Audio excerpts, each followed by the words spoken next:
Good afternoon, my dear students. So, beta, as you have already known, we are going to continue with the same chapter, that is atmospheric pollution. So, open your books, chapter atmospheric solution, page number 221, and write down date on your classwork notebook. Open your classwork notebook also, write down date, chapter name, that is atmospheric pollution.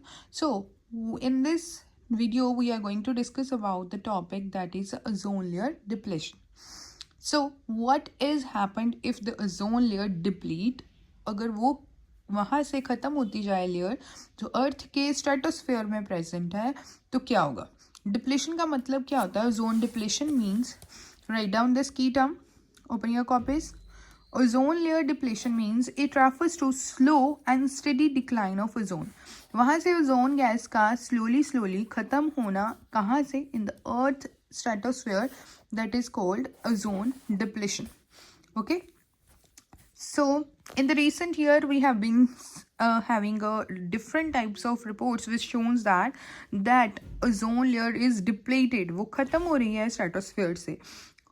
अब देखें, कल हमने discuss किया था ozone layer का function. Ozone layer का main function क्या है कि वो बहुत सारी हार्मफुल रेज जो कि यूवी रेज सन से आती हैं, वो सारी रेज को एब्जॉर्ब कर लेती हैं और अर्थ के सरफेस तक पहुंचने नहीं देती. ठीक है, this is the one of the main function. The other main function is कि ये अर्थ की जो हीट है, जो हीट के कारण अर्थ का टेम्परेचर राइज हो रहा है, बढ़ रहा है, उस हीट को भी ट्रैप करने में हेल्प करती है. ठीक है, this is the another function of this. So what will happen, और क्या क्या इसके कॉन्सिक्वेंसेस होंगे, कौन कौन से फैक्टर्स इसके लिए रिस्पॉन्सिबल हैं इस अर्थ के स्ट्रेटोस्फेयर्स में से ओजोन लेयर को डिप्लीट करने के लिए. We are going to study about that. Okay, so write down firstly the definition of ozone, that is ozone depletion. What does it mean? इसका मतलब क्या है? It refers to the slow and steady decline of ozone. जो ozone gas है या layer है जो अर्थ के स्ट्रेटोस्फेयर में प्रेजेंट होती है, उसका स्लोली उस लेयर का ख़त्म होना इस चीज़ को रेफर करता है. Now we have, write down the next heading, chemicals responsible for destruction of ozone layer. कौन कौन से केमिकल्स रिस्पॉन्सिबल हैं? सबसे पहले जो हार्मफुल केमिकल है, that is CFC, which is also known as chlorofluorocarbons. ठीक है, दैट इज CFCS. सो सबसे पहला हार्मफुल फैक्टर कौन सा है? क्लोरोफ्लोरोकार्बन. ये जो क्लोरोफ्लोरोकार्बन्स हैं, ये रिस्पॉन्सिबल हैं 80% ऑफ ओजोन डिप्लेशन जो है वो किसके कारण हो रही है? मोर देन 80% भी हो सकता है. More than 80% of ozone depletion is due to CFC. ठीक है, अब ये CFC कहाँ पे यूज़ होती है? They are used in refrigerant, जो हम कूलिंग के लिए फ्रिज घर पे यूज़ करते हैं, रेफ्रिजरेटर्स यूज़ करते हैं, उन सब में. और जो एसीज में गैस फिल की जाती है वो भी कौन सी होती है? क्लोरोफ्लोरो. और इसका मेन फंक्शन क्या हो गया? कूलिंग इफेक्ट देती है, ये तो हमें बताइए. ठीक है, secondly it is used in refrigerators, it is used in ACs, or we can say in air conditioning. ठीक है, it is used in the production of plastic form. अगर हमें प्लास्टिक की फॉर्म्स बनानी हो, उनकी प्रोडक्शन के लिए भी हम इसको यूज़ करते हैं. क्लीनिंग एजेंट के लिए भी यूज़ किया जाता है, कंप्यूटर के पार्ट्स को क्लीन करने के लिए भी यूज़ किया जाता है, बहुत सारी स्प्रेज में भी यूज़ किया जाता है. So the one of the main reason और the chemical which is responsible for the destruction of ozone layer is CFC. Okay, so अब अदर केमिकल्स कौन कौन से हैं? तो बहुत सारे अदर केमिकल्स हैं हमारे पास, जैसे कि मिथाइल क्लोरोफॉर्म, ठीक है, ये भी एक केमिकल है. Hydro chlorofluorocarbon, this is also one of the other chemical which is responsible for this. Hydrobromofluorocarbons, halones, carbon tetrachloride, nitrous oxide also. अब इसके बाद हम पढ़ेंगे कि what is the cause of this. अब इन सब के कारण या इसका cause क्या है, root cause क्या है. So let's come to the book. Open page number 221. The topic is given over here, ozone layer depletion. So beta, ozone layer depletion, let's understand that in recent years there have been reports of the depletion of protective ozone layer. As we have already discussed the functions of this layer, that it absorbs the harmful UV radiations of the sun and protect us from that harmful radiation. ठीक है, बहुत सारे recent years में ये reports find out की गई बहुत सारे scientists के कि जो ozone layer है जो अर्थ के stratosphere में present है वो deplete हो रही है, ठीक है, which is presence because of the presence of certain chemicals. और ये क्यों हो रही है, कुछ chemicals की presence होने के कारण अर्थ के ऊपर, ठीक है, स्ट्रेटोस्फेयर में. ओजोन लेयर क्या है, as I have told you कि स्लोली एंड स्टेडीली जो उस लेयर का ख़त्म होना, उस गैसेस का डिस्ट्रॉय होना अर्थ के स्ट्रेटोस्फेयर में, उस डिप्लीशन को हम बोलते हैं ozone depletion. So there are some chemicals which is responsible for the destruction of ozone layer. So one of the main chemical which is responsible for that is chlorofluorocarbons. So they are responsible for the more than 80% of the ozone layer. अगर 100 में से 80% की बात करें तो वो 80% जो depletion हो रही है वो किसके कारण हो रही है, CFC के कारण, ठीक है. अब ये एक गैस है जो हम रिसेंट ईयर्स में इसको ज़्यादा यूज़ करते हैं. कहाँ कहाँ पे यूज़ करते हैं, we uses it in the refrigerators, we uses in the air conditioning, that means we use it in the ACs, ठीक है. प्लास्टिक की फॉर्म बनाने के लिए जैसे थर्माकोल्स होते हैं उन सबको बनाने के लिए यूज़ की जाती है. क्लिनजिंग एजेंट के तौर पे यूज़ की जाती हैं, क्लीनिंग कंप्यूटर पार्ट्स में यूज़ की जाती हैं और बहुत सारी स्प्रेस में यूज़ की जाती है. So one of the main reason, or we can say one of the main chemical which is responsible for this destruction is chlorofluorocarbon. There are many other chemicals like methyl chloroform, the formula is given here. Other is hydrochlorofluorocarbons, chlorofluoro ही है but अब उसके साथ hydro भी है. Then is hydrobromofluorocarbons. Then we have halones, carbon tetrachloride. These all are the different chemicals which is also responsible for the depletion of ozone layer. Okay, now let's move to the causes of ozone layer. So first, one of the main cause is depletion of ozone is by chlorofluorocarbon. As we have already discussed कि इसके लिए क्या responsible है, chemicals. उनमें से 80% कौन सा chemical है, chlorofluorocarbon. तो अब इसकी बात करेंगे हम क्लोरोफ्लोरोकार्बन की.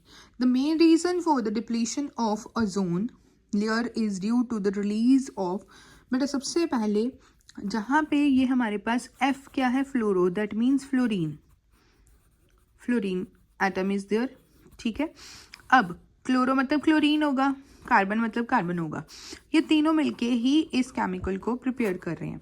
अब मेन रीज़न इस डिप्लेशन का क्या है कि ये रिलीज करते हैं क्लोरोफ्लोरोकार्बन्स कंपाउंड्स जिसको हम बोलते हैं फिरोन्स. ये फर्दर ब्रेक करके हमारे पास एक कंपाउंड बनाते हैं जिसका नाम है फिरोन्स. उन रिलीज होने के कारण ही ये कोज करते हैं इसको, डिप्लेशन को. ऑल्दो क्लोरोफ्लोरो क्या है, स्टेबल है, लॉन्ग लिव्ड है इन्वायरमेंट के लिए, ठीक है, काफ़ी टाइम तक चल सकती हैं ये gases. And they undergo photolysis. As we know, photo means light and lysis means breakdown. So photolysis is the type of reaction in which the molecules break down in the presence of UV light. Which light? UV light radiations. So we are having chlorofluorocarbons here. Let me show you on a notebook, just wait. But photolysis I'm gonna show you. We have chlorofluorocarbons, ठीक है. Photolysis means breakdown in the presence of UV light. जैसे ही हम इसको UV light में add करेंगे तो इसमें एक रिएक्शन होती है जिसके कारण हमारे पास ब्रेक डाउन होगा, ये पूरा मॉलिक्यूल टूटेगा 2 डिफरेंट एटम्स में, वी कैन से। तो जहाँ से जो क्लोरीन है वो अलग हो जाएंगे, एक क्लोरीन वहाँ से निकल गया, और what we are left with CF and 1 Cl will be there, क्योंकि 2 हैं, 2 एक वहाँ से रिमूव हो गया और इसने अपने अपने इलेक्ट्रॉन्स वापस ले लिए। सो this is having a bond between them, that's like this. ये दोनों ही इलेक्ट्रॉन शेयर करके बॉन्ड बनाएंगे। तो ये जब अपने अपने इलेक्ट्रॉन वापस ले लेते हैं तो हम उनको इस डॉट के साथ शो करते हैं, और ये हमारे पास आ गया, इसको हम बोलते हैं free radicals. So we are having a chlorine as free radical, so it is named as a chlorine free radical. Okay, and the chlorine free radicals जो है फिर वो रिएक्ट करता है स्ट्रेटोस्फेरिक ओजोन के साथ और फॉर्म करता है chlorine monoxide free radical and molecular oxygen. ठीक है, सो अब ये हमारे पास एक कंपाउंड बनाएंगे जिसको हम क्या बोलते हैं, फिरोन्स। तो इन फिरोन्स की फॉर्मेशन होने के कारण ही जो मेन डिप्लेशन हो रही है इस सारे मॉलिक्यूल की। Okay, so let's see, chlorine free radical, that is this one, reacts with the stratospheric ozone। अब स्ट्रेटोस्फेयर में बहुत सारी ओजोन लेयर्स प्रेजेंट हैं, बहुत सारे ओजोन मॉलिक्यूल्स हैं, जैसे कि हमने कल बात की थी ओजोन लेयर है तो बहुत सारे ozone molecules will be there. तो उनमें से कोई से भी एक ओजोन के साथ ये जो फ्री रेडिकल क्लोरीन है ये रिएक्ट करेगा और क्लोरीन मोनोऑक्साइड फ्री रेडिकल बना देगा। ठीक है, जैसे हमने कल पढ़ा था कि जब भी ओजोन का ब्रेकडाउन होगा तो एक एटॉमिक ऑक्सीजन मिलेगा, तो this chlorine will react with this atomic oxygen and they will form a chlorine monoxide. Mono मतलब सिंगल, ऑक्सीजन उसके साथ लगा होगा, फ्री रेडिकल फॉर्म करेंगे and along with that there will be a molecular oxygen and this is shown in this diagram. So this is a chlorofluorocarbons, CFC molecule है, उसके ऊपर जैसे ही यूवी रेज पड़ी, यूवी रेज ने क्या करना है, तोड़ना है, क्लोरीन मॉलिक्यूल्स जो हैं वो ब्रेक हो गए। ठीक है, 1 chlorine molecule is there, CFCl3 लिया यहाँ पे एग्जाम्पल के तौर पे उन्होंने CFCl3। ठीक है, एक जैसे ही रेज वहाँ पे पड़ी तो हमारे पास एक क्लोरीन वहाँ से अराइज हो गया एज अ फ्री रेडिकल। ठीक है, this is chlorine free radical as we have other ozone molecule in the stratosphere। ये सारी स्ट्रेटोस्फेयर की बात हो रही है। अब जैसे ही वो फ्री रेडिकल वहाँ से निकला वो ओजोन के साथ रिएक्ट करेगा। ठीक है, अब ओजोन जब टूटती है तो वो क्या बनाती है, oxygen molecule along with that 1 atomic oxygen. ठीक है, तो यहाँ पे जो हमारे पास 1 एटॉमिक ऑक्सीजन होगी वो इस क्लोरीन के साथ मिलके क्या बनाएगी, chlorine monoxide. Rest of the 2 oxygens remain same, that means this gonna form this complex, that is chlorine oxygen complex which is called chlorine monoxide complex। ठीक है, फर्दर ये हमारे पास बन गई अब oxygen molecule. So this is the criteria which is shown। First step is UV causes chlorine atom to break away from the CFC molecule। Second, free chlorine atom hits an ozone molecule, फिर वो hit करता है ozone के साथ। Thirdly, फिर जैसे ही वो hit करेगा तो chlorine atom pulls 1 oxygen atom away, तो यहाँ से वो 1 ऑक्सीजन एटम को अपनी तरफ ले लेगा and a free oxygen atom hits the chlorine monoxide molecule. अब जो फ्री ऑक्सीजन है हमारे पास वो क्लोरीन एटम को हिट करेगी। ठीक है, and the result another free chlorine atom will be there, फिर से वहाँ से एक और क्लोरीन निकलेगा फ्री रेडिकल की फॉर्म में, फिर से वो अनदर ऑक्सीजन यूज़ कर लेगा। अब यहाँ से जैसे जैसे ऑक्सीजन यूज़ होती जाएंगी आप ये सोचें कि अब वहाँ पे ओजोन नहीं रही, अब हमारे पास ओजोन कब होगी, जब O3 होगा। अब O3 नहीं रहा तो ओजोन नहीं होगी, तो free chlorine will continue to deplete the ozone layer in this way. तो इस तरीके से जो हमारे पास ओजोन लेयर है वो डिप्लीट होती जाएगी। So you must underline it on your book and you are supposed to understand this diagram properly। Okay, reason समझ आ गए हैं, ओजोन लेयर क्या है, ओजोन लेयर डिप्लेशन क्या है, what are the chemicals responsible for this and causes we have discussed till now. this, and this diagram shows the depletion. अब ozone O3 था, अब O3 नहीं रहा, एक एक ऑक्सीजन एक एक क्लोरीन यूज़ करता जाएगा, तो वहाँ से ऑक्सीजन के मॉलिक्यूल्स की फॉर्मेशन कम होती जाएगी. अगर वो रिड्यूस हो रहे हैं तो it's clear that there will be no ozone molecule is there. So in this way there is a depletion of ozone layer by CFC, that is a chlorofluorocarbons. But this is explained with the help of another equation, that again chlorine free radical will react with the ozone molecule and will form chlorine monoxide free radical and O2. Again this will again react with another oxygen. ठीक है, जो reaction होगी chlorine monoxide free radical की another atomic oxygen के साथ, फिर वो क्या करेंगे, फ्री ऑक्सीजन प्रोड्यूस करेंगे और oxygen, and this chlorine free radicals continuously वो रीजनरेट करते जाएंगे और इनके कारण क्या होता जाएगा, ओजोन ब्रेक डाउन होती जाएगी. ठीक है, so one chlorine molecule, maximum one chlorine molecule break then 1 lakh molecules of ozone. ठीक है, इतने मॉलिक्यूल्स वो ओजोन के ब्रेक कर सकती है. So CFC are transporting agents for continuously generating chlorine.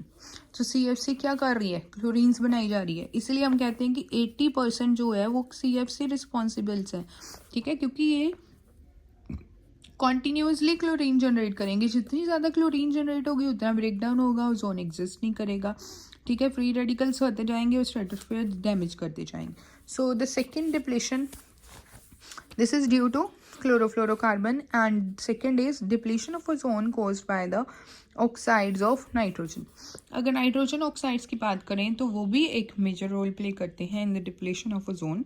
सो ये कहाँ से रिलीज होते हैं, when the fuel of plane burns it emits large amount of nitric oxide.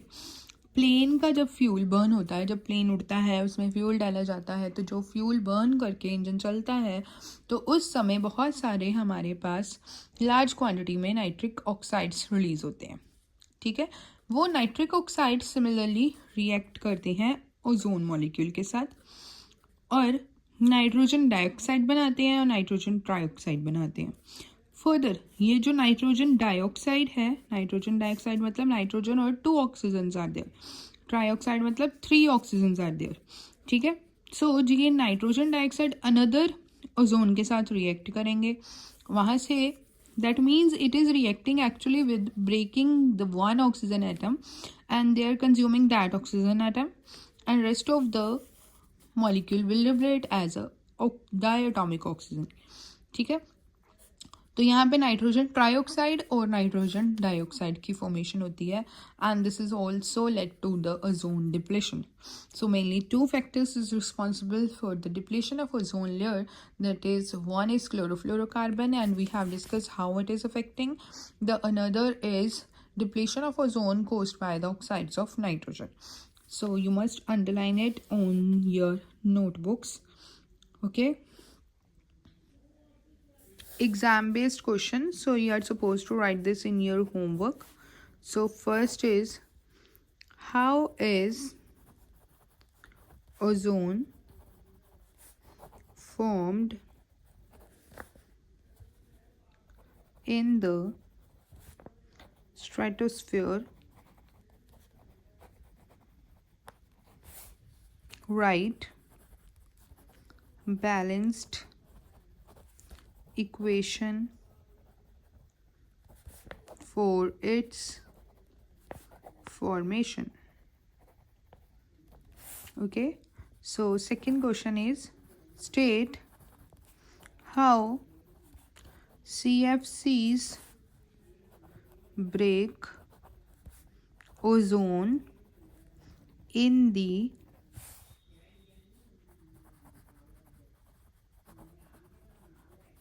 Atmosphere. ठीक है, कैसे, जो भी हमने क्राइटेरिया पढ़ा है वही आएगा.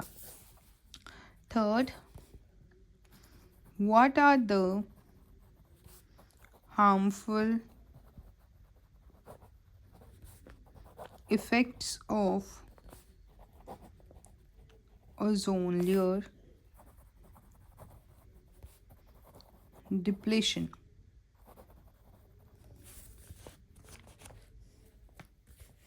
Okay, so these are the 3 questions which you are supposed to write it on your homework notebooks neatly, and you must write it after studying this topic. आपकी बुक पे अंडरलाइनिंग होनी चाहिए प्रॉपर, ठीक है, या आपने इस तरीके से पढ़नी है. Thank you. This is all about it today.